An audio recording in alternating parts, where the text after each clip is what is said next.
What's up guys, it's boy Jay from JSFILMZ.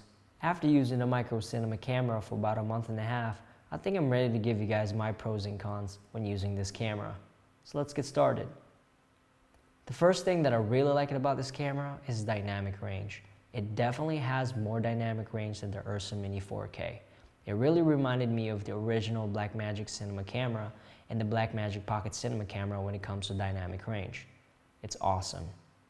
The second thing that I really liked about this camera is the media cost. It's very cheap to get media for this camera because all you have to do is buy a SanDisk Extreme Pro SDXC cards, which runs for like $120 for 256 gigabytes, so you don't have to worry about memory when using the micro cinema camera because it's really cheap. The next thing that I liked about this camera is the slow motion capability.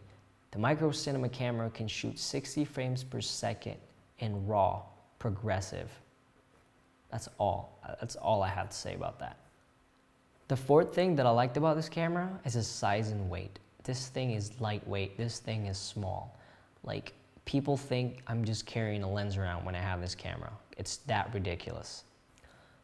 The fifth thing that I liked about the camera is its RAW capabilities, which is obvious because the camera is from Blackmagic design. So it does shoot RAW, Cinema DNG, which is just fantastic. You can shoot RAW 3:1 ratio, ProRes HQ, but 1080p RAW in this tiny package, can't say anything bad about it, period. The next cool thing that I really liked about the camera was its real HDMI output.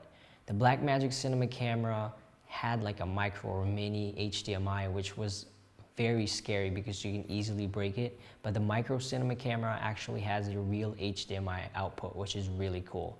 Also, I really like how the micro cinema camera outputs real Rec 709 as well.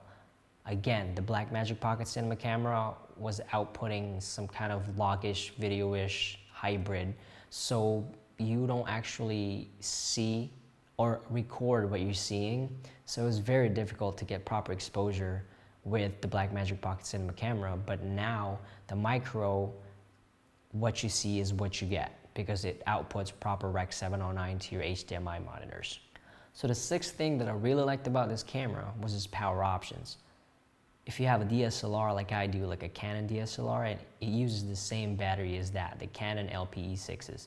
So you don't have to like lug around a V-mount or Anton Bauer if you don't want to. That's pretty cool. Now the last thing that I really liked about this camera is the stabilizing option. I was able to balance this camera with the Came TV Single, which is a one-handed 3-axis gimbal. And it's like my first gimbal ever, and it's crazy how easy it is to use. It's insane. You should check out some of the videos I uploaded with it. I mean, I'm getting a little bit of jitters, but I think I'm getting there, so just stay tuned.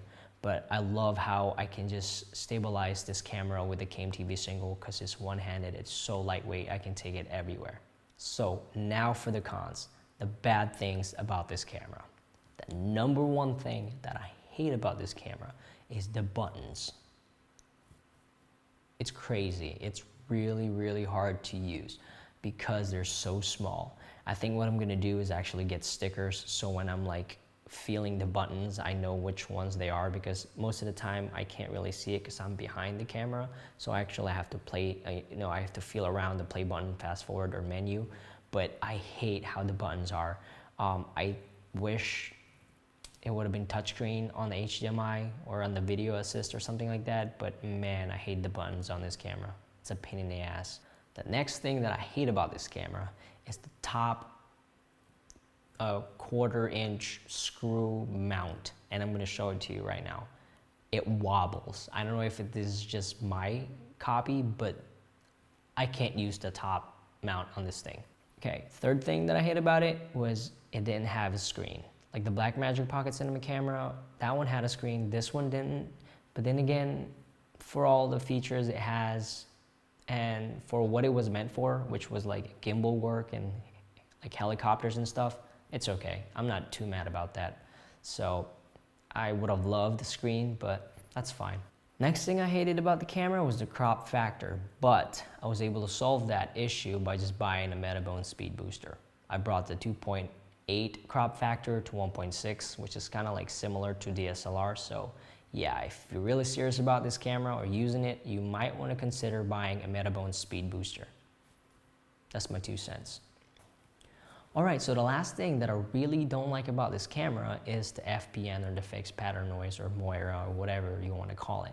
It's basically this: when the camera is just messing up patterns like on brick walls or rooftops or t-shirts or shirts.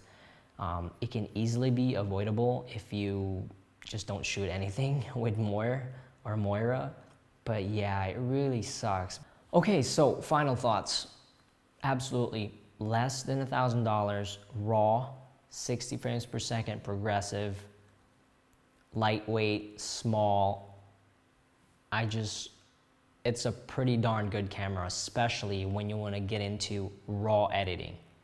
If you're done with DSLRs and you want to get into raw editing and coloring and color grading, it's the perfect camera. I mean, any of the Blackmagic design cameras are perfect, but if you want to start with something small, this is the best camera to get, this or the Blackmagic Pocket Cinema camera. But if you want slow motion, you definitely want to get the Micro Cinema camera to get started. Let me know if you guys have any other questions. I hope I didn't forget anything. Thanks for watching, and stay tuned for more videos. Peace.